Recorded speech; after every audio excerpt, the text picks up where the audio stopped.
Hi, I'm Dr. Narendra and this is Dr. Nicholas Wyatt, and we are co-founders of Synergy Therapeutics, the evolution of nature, the revolution in science, and the dedication to optimizing health with supplements that are powered by nature and proven by science.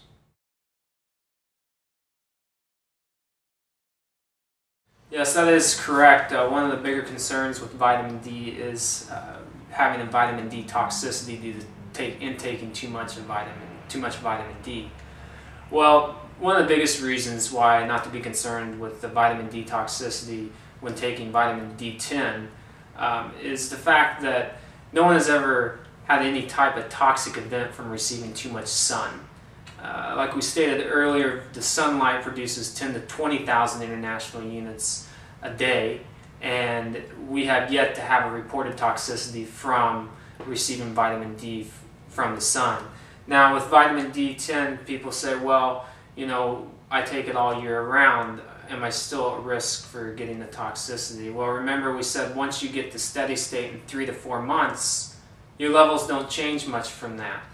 And so that's the other good thing about vitamin D10. Once you get to your level in 3 months, it'll be the same or approximately the same in 6 months, again in 9 months. And so there's relatively little risk. There also has never been a reported case of anyone getting a vitamin D toxicity, even taking 10 to 20,000 international units of vitamin D.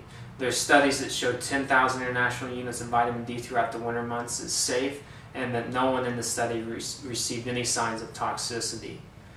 Matter of fact, there's very good literature showing that you would have to take 40,000 international units a day for many, many years before toxicity would present. And the way that they measure toxicities in the literature is the fact that when a person excretes calcium, too much calcium in their urine, they call that a vitamin D toxicity. That's exactly how they come up with the toxicity level of 150.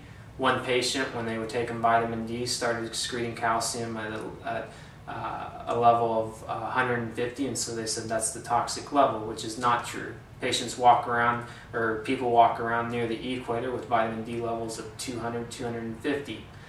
A lot of patients or consumers will refer to the overdose or vitamin D toxicity that occurred in the United Kingdom. And yeah, it is very true that this did happen, but it was due to the overfortification of milk products and dairy products. And it's very important to realize that even though there were reported cases of toxicity, there was not any confirmed deaths. And that's another very important topic to point out, is that there have yet to be any reported deaths from vitamin D toxicity.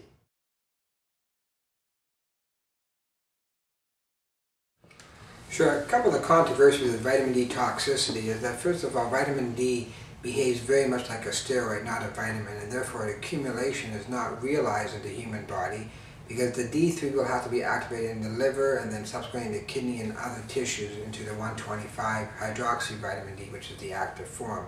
That being said, at each step of the activation there's a negative feedback or a fail-safe mechanism that allows for the activation of that vitamin D3 to the subsequent active form to become neutralized by the human body. In essence, the body just uses enough D3 that it needs and doesn't use what it doesn't need. This mechanism is attributed to the fact that vitamin D3 is actually behaves as a steroid in the human body and not as a supplement or a vitamin in the human body. The issue of a 125 hydroxy vitamin D is where you end up having a toxicity problem more than the D3, and this is the prescription form of the 50,000 unit 125 hydroxy vitamin D.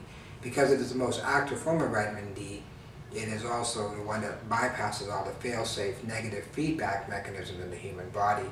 Subsequently, all experts in the field would agree that the vitamin D3 is the most appropriate form of vitamin D to be supplemented into the human body, and not the 125. Thanks for joining us on Synergy Therapeutics YouTube channel and some great discussions about the products that Synergy Therapeutics offers. Again, I'm Dr. Nicholas Wyatt and this is Dr. Narendra. And remember, Synergy Therapeutics offers the only products that have been powered by nature and proven by science.